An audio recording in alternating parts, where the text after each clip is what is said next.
pilonul, tu ești aici. Da, și că erai de față când am vorbit treaba asta și... Bă, ori cântam muzica aici, ori și n-am auzit. Uite, dragă, frumos. Nu am ce să mai întreb pe nimeni, eu am ce de discutat cu tine. Tu la sfârșit de zile poți să mă suni și să spui, bă, se întâmplă asta. Și confirmăm și sau nu. Nu mai lăsăm lucruri așa, că nu suntem toți în același salon. Bă, tu nu știi nimica. De fiecare dată tu nu știi nimica și mă sun pe mine. Nu că mă sun pe mine, nu mai faceți voi aici așa. Eu iau o decizie, voi luați altă decizie. Nu suntem două turme aici și plecăm. Unii țaisa și unul țaila încolo. Oi negre și oi albe. Nu. Trebuie să mergem toți împreună încolo. Nu că spune Vanda, nu că așa visa Vanda. Lasă pe Vanda, că Vanda e visătoare.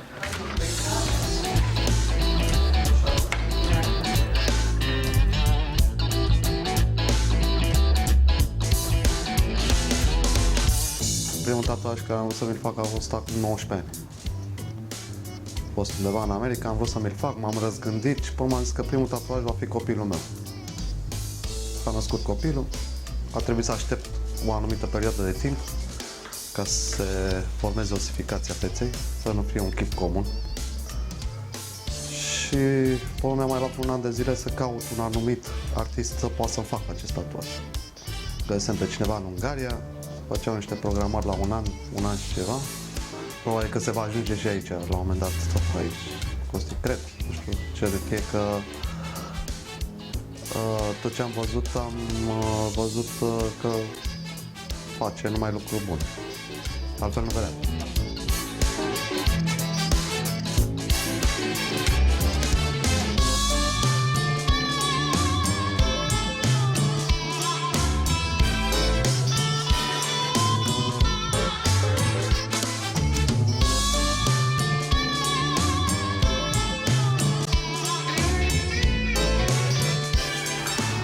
Marisica? Da. Vino pa. Da. Eu și ține. Vino și țină. Leghează și mie tricoul de aici. Pune-l cu el. Să mai treci el ceva? Așa și atât.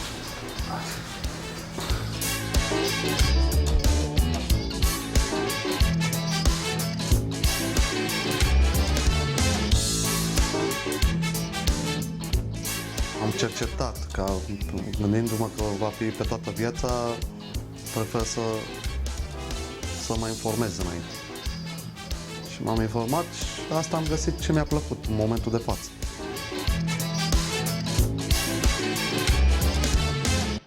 Fetița mea, mama e tatuată mai mult decât mine. Adică eu n-am niciunul, are vreo 4 sau 5.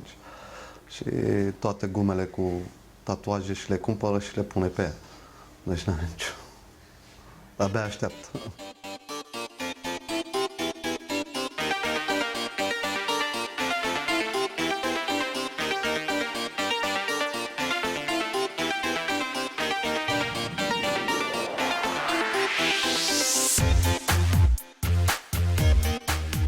M-a abordat destul de ușor, să spun, la început portretul. Am să-l iau ușor, pentru fiind și la primul lui tatuaj.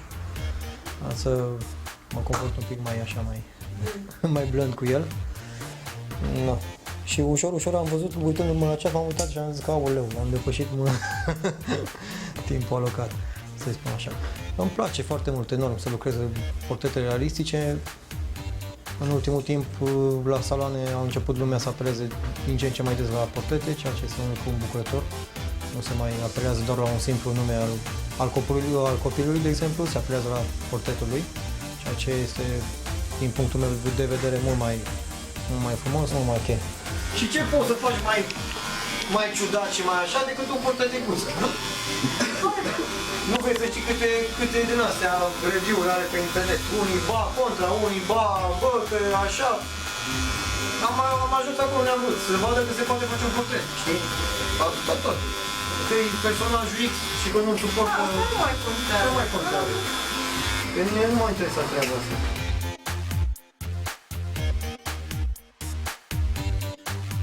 Nu o să scăpăm niciodată, dacă stau să mă gândesc bine, la noi în România. Atâta timp cât nu se schimbă puțin generațiile, nu vor mori cei bătrâni, ca să spun așa, și nu se vor da din gură în gură anumite vorbe, o să rămâne momentan cu unele prejudecăți.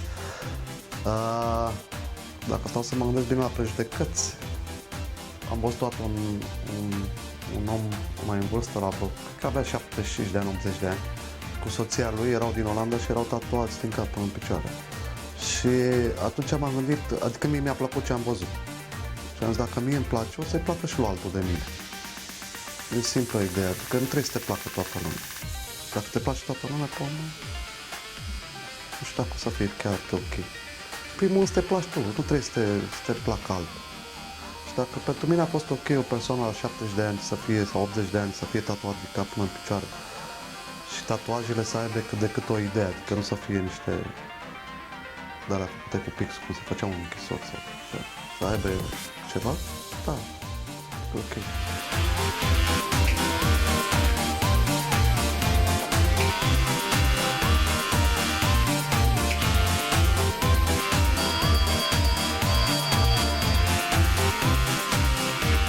În ultimul timp am tatuat tot felul de portrete bunici, de soți, de tot felul de cazuri în astea, am tot felul de drame, am avut tot felul de faze. Deci, în general, oricum, copiii predomină. Este, oricum, la copii este și un pic mai dificil de lucru, să spun așa, un pic mai provocator, că încă nu au trăsăturile trase, nu sunt bine definite și trebuie să fii foarte atent la umbra care o pui, la lumina care o pui pe față, pentru că s-ar putea să nu mai aducă exact cu poză.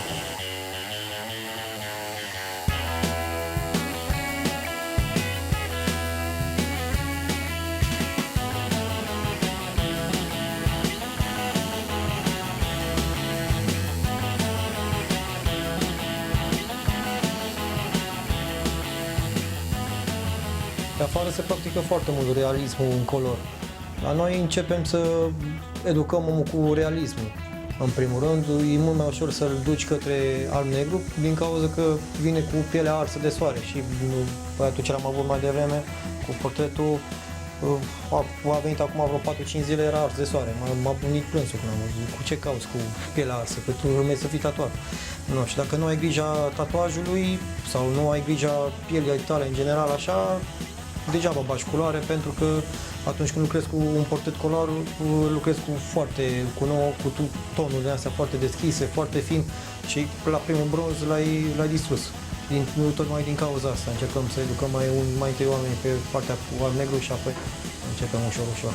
Mai prins niște clienți din Norvegia, din Finlanda, care sunt cu pielile foarte albe, nu prea unde stă la soare și direct îți dai seama că am profitat portrete color și toate astea.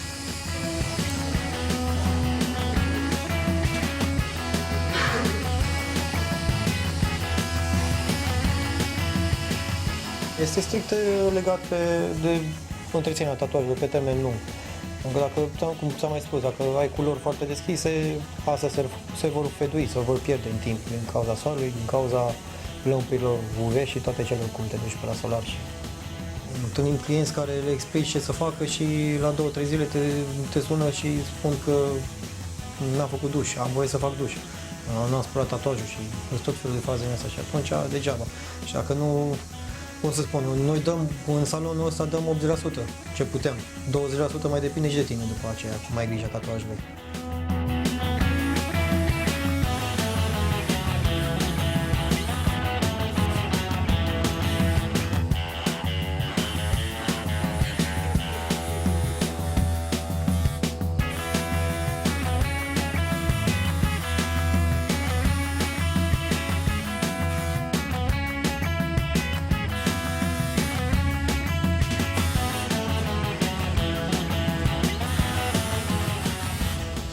Acum sunt sigur de ce am vrut să fac. Deci s-a materializat, nu că s-a materializat, e și perfect. Părerea mea. Cred că și părerea lui Costi, dacă mă întreb.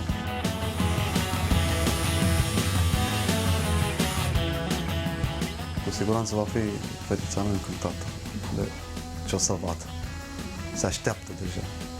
Știe că fac, o să vedem acasă. Ești perfect. Ea e. Nici îndoială. Ce urmează? Nu știu, plănuiesc că trio a fost primul, restul vin de la sine. O să vedem, nu știu încă. Sigur va urma încă unul.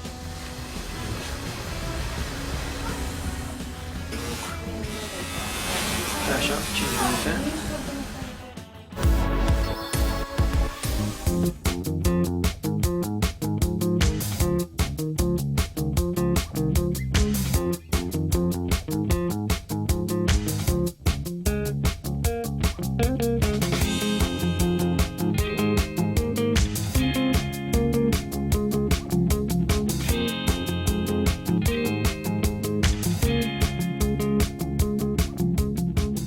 Doresc acest tatuaj pentru a celebra nașterea celei de-a doua fetițe ale mele. Am făcut și pentru prima un tatuaj și era normal să-mi fac și pentru ea, să nu iasă discuții.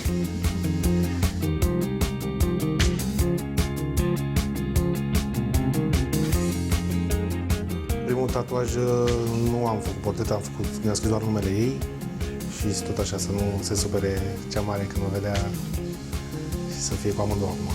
Realizările din viața mea. Și clepsida reprezintă timpul, care e cel mai important pentru toată lumea. Plus că ele vor fi totdeauna cu mine, pe braț. Eu sunt sigur că va fi super.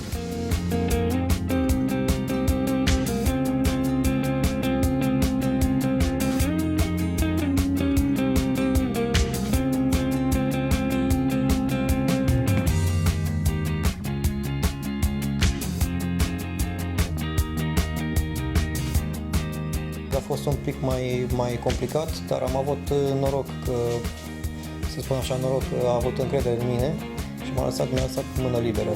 Și am putut să crez cât de cât după ideea ce a avut-o el. Într-o carte, a găsit o carte pe la noi, desenată de un bun prieten, Bulet, și a venit cu ideea că vrea să fie ceva asemănător, a apelat la copiii lui. A fost destul de dificil, mai ales cu primul portret de bebeluș, pentru că are câteva luni, am înțeles, și nu are încă nici o fizionomie trasă, a fost foarte, foarte greu de lucrat cu el. A fost ok. A avut curajul și el să apeleze la genul ăsta de tatuaj cu jumătăți de fețe așa. Nu chiar toată lumea când apelează la copiii lui să își dorește o jumătate de față sau alte treburi, dar rezultatul este în care a meritat.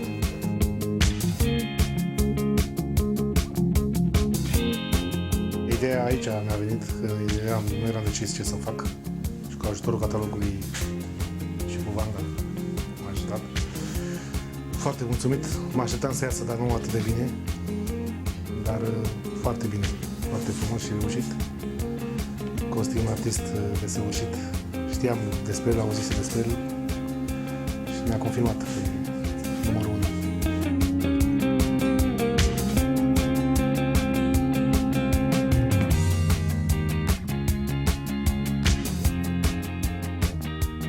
Fiecare portret în parte este o provocare, este o, cum să spun eu, e ceva anume, deci nu contează că îi tatuezi fața lui iubitei sau fața mamei, îți dai seama că sunt cazuri în care de multe ori vine cu persoana iubită, de exemplu, sau vine cu mama în salon și trebuie să dai totul din tine în care, cum să spun, trebuie să, la finalul tatuajului, respectiva persoană să se recunoască în tatuajul ăla și este de fiecare dată, este ceva, e greu. Și pe de o altă parte, iară cu copiii, e destul de dificil, iară, pentru că credem, nu credem, se cam recunosc. Când va ajunge respectiv acasă, clar, și va arăta tatuajul copilului, se va recunoaște. Țin minte că și eu când am făcut portretul copilului meu pe piept, avea David vreo 2 ani jumate, ceva de genul, și am arătat pe piept și când s-a văzut nu știa nici să vorbească și a zis că bebe, clar s-a recunoscut. Deci copiii și asta e un examen, să spun așa. Când mă întâlnesc cu fiul meu, tot la fel, îmi întreabă, ia să mă văd, unde sunt, tati? Așa că cred că o bucurie și pentru ei.